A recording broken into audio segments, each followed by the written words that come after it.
A lot of times I can hear from various different players that I played today the best game I ever played. I think this was the greatest game was ever played anywhere. I heard it many, many times from my friends who are, some of them are 1900 players, some of them are 2400 players, some of them are 2,000 players. But when they say they played the best games, their criteria of the best game fluctuates from reality of what the best game is. Best game and great game is the game where you don't see just one simple, beautiful combination. And remember, beautiful combinations are not always very difficult one to perform. Beautiful, most spectacular combination may be easy to see, easy to find, but it still may be very fascinating and exciting. So, what is the best game? What is my criteria of the best game? Best game is the game that was played very well from beginning to the end by some player, and very important, that had good level of resistance. So if your opponent also played well and had good ideas, but your ideas and your play and your thoughts prevail, that's what makes it good game. And of course, level of a good game may be higher or lower, and that's basically the criteria. Well, what is the level of resistance by your opponent? No wonder when we talk about best games ever played, you see a lot of big names, world champions, because world champions, they do play against very strong players. World champions don't play beginners, unless they play in a simultaneous exhibition. But when we see about the greatest games in chess, you don't see the game from simultaneous. You may see this in a tactical part. Find a good combination, and you see the good combination, 1, 2, or 3, or even 10 move combinations, but not the best games. Best games you see in the greatest players' tournament games.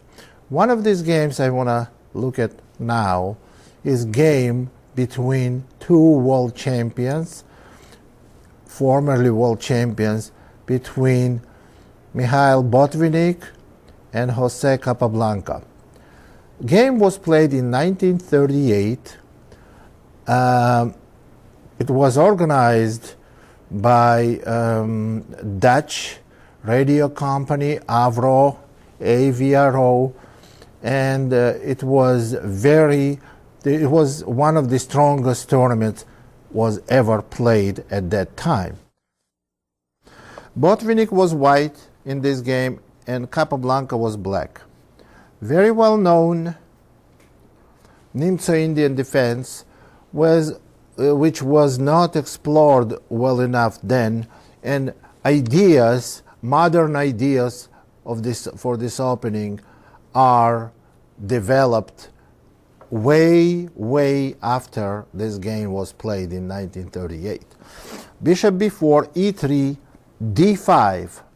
Now, you don't see too many strong players playing d5 in today's tournament, because this is invisible inaccuracy in this position. And after d5, Botvinnik played the correct move, a3, bishop takes c3, and b takes c. Now this way, because black's pawn is on d5, white is guaranteed to have some pawn superiority in the center. They're going to take c takes d, which happened in the game. Black played c5, c takes d. You see, this position would have been a lot better for black if their pawn was on d7 and instead they played castle. Then they could have played b6, bishop a6, knight c6, knight a5, and maybe c5 to have pressure on white's weak pawn on c4. But what happened in the game, since d5 was played in this position and black played c5, now white played cd and black played ed. This pawn structure today is very well known as superior for white. They want to play, their plan is to play bishop d3 quickly, knight e2, knight g3, and after castle try to make f3 and e4, which will give them a very strong center and very good chances for attack on the king side. So after c takes d and e takes d, white played bishop d3. Now black has a problem placing light square bishop anywhere. So if black goes bishop g4, then after f3, bishop h5, bishop does not stand very well on h5. So what happened in the game in this position, black simply castled, and after knight e2, black played b6. This move is understandable because black wants to exchange light square bishop. You can see superiority of white's light square bishop over the black's light square bishop. Now let's talk a little bit about this dark square bishop of white's. You may say this is a bad bishop. No, this is not a bad bishop. The bishop on c1 is a very good bishop because white wants to play f3, and while they play f3, they have to support the e3 pawn, or possibly put the bishop on b2. When they play f3 and e4, bishop will be supporting their d4 pawn. So bishop on c1 is also very useful. So after b6, white castles, black plays bishop a6, white plays bishop takes a6, and black plays knight takes a6. Now here is little inaccuracy played by Botvinnik, bishop b2. We know the plan white has to play. White has to play queen d3, f3, and e4. So bishop on b2 and maybe rook a to e1.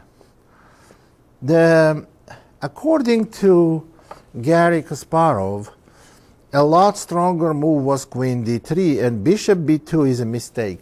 That's not mistake because bishop on b2 stands badly. No, that's a mistake because after what happened, bishop b2, black played queen d7, and here after queen d7, white went a4. Now they cannot play queen d3 because black places queen on a4. It's a very strong position for the queen, and maybe later queen on c4 blocks white's queen side. And now white has to play a4, and here Capablanca played another relatively weak move, rook f to e8. Well, when world champion plays rook e8, it's hard, very hard, to criticize when a world-class player plays rook e8. It's very hard to criticize him for this move, especially if what he does puts rook on semi-open file. But the correct continuation in this position, you see that white wants to play f3, queen d3, and make e4. The correct way to play this position was c takes d, then play rook c8, and after queen d3, rook c4, and double rooks on c file, attacking a4 pawn at the same time. That didn't happen, and Capablanca played rook f to e8, And after queen d3, another serious mistake by black. Black played c4. Now this position is very, very bad about c4. Capablanca then didn't know, these positions were not known in chess as well as we do them now, as we know them now. Chess made a big progress, the knowledge and theory, and we know this. Basically, this is terrible pawn structure. I remember I played a game, and I even showed it on my combination DVD about tactics, when I used the same idea. I used in the same pawn structure. I attacked on a king side, and it ended with a beautiful combination. Well, it's not because I know it and Capablanca didn't know it, because that happened. There was at least 50 years between those two games. So that's why at that time it was not known how bad this position can be for black. Queen c2, and now black tries to reposition the knight from a6. You see the knight on a6 is not doing well here, so where this knight is going to b8, c6, a5, and b3. Well, this is very interesting. For the time it was played in late 30s, there was a battle of ideas. Botvinnik has, with white, vision of performing movement on a king side and activating his extra pawn on a king side by playing rook e1, knight g3, and possibly f3, e4. Meanwhile, Capablanca tries to freeze white's queen side and take advantage of it. Knight b8, rook a e1. This is all planned moves. Knight c6, knight g3, and knight a5. Black's knight heading towards b3, where it will be standing well. And after knight a5, f3, knight to b3, e4. We can say here that both sides succeeded their plan. Black won the a4 pawn and isolated white's b2 bishop, and white finally moved the central pawns, and they have a threat of activating further pawn movement in the center and a king side. And after queen takes a4, e5, knight d7, and queen f2. Now, well, queen f2 is a good move, and it's necessary move. For example, f4, which is a planned move. You want to go f4, f5, and that's how you're going to get very strong attack on the king side.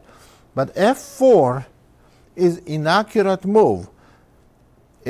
Queen f2 is necessary. It's necessary to take the queen out. Here is the reason why. If white plays f4, black goes knight c5. And you see that knight on b3 does not stand well, as far as it does stand okay, but not nearly as good as it will stand after knight c5. Obviously, white will not want to exchange queens, because then their attack on the king side disappears, and if white moves the queen, knight goes to d3, and this is going to be very unpleasant piece for white. So what white does, white prevents knight c5 move by playing queen to f2. Now after queen f2, black plays g6. Now black has to do something. Black cannot allow white to play f4 and f5, because concentration of white's pieces in the center and pawns on e5 and f5 will make black's position very difficult, if not totally lost. So black plays g6, and after f4, black plays f5. Well, it's obviously that white cannot keep position closed and cannot let black to go knight f8 and knight to e6.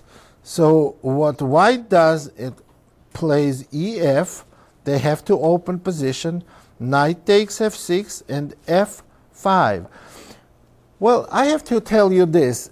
If this game was played today, almost any master can do that, because, well, they know what the general plan is. They know what they have to do, and they know all the positional advantages and disadvantages for both sides, because it's already been published, known, studied, and it's like a formula now. But at that time, these players, they have to figure it out all by themselves. Now, take on f6, knight takes f6, and f5. This is very, very strong for white. And black plays rook takes e1, rook takes e1, and the rook to e8. Now you see that black wants to exchange second pair of rooks, and then white's attack is not going to be so strong anymore.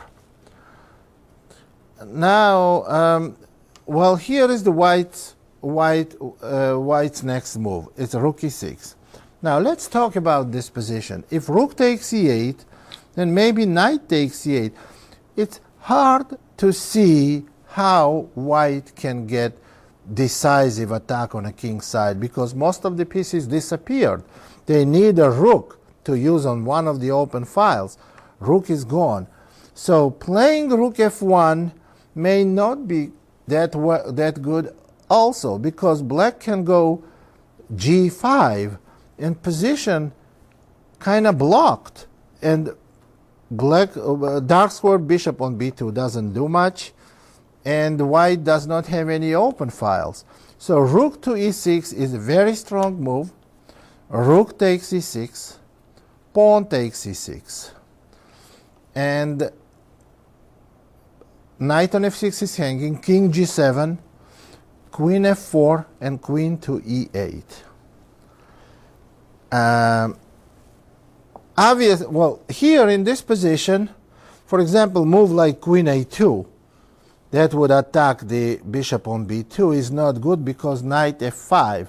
This is decisive because it's a forced mate. Now, if black takes, queen g5 check, and black is going to get mated in 3 moves. Anywhere king goes, queen takes f6, and mate in 2 moves after that. So clearly, black's queen has to go to e8 to defend their king. Now, and after queen e5, queen to e7. Okay, here is the position that is critical for this game.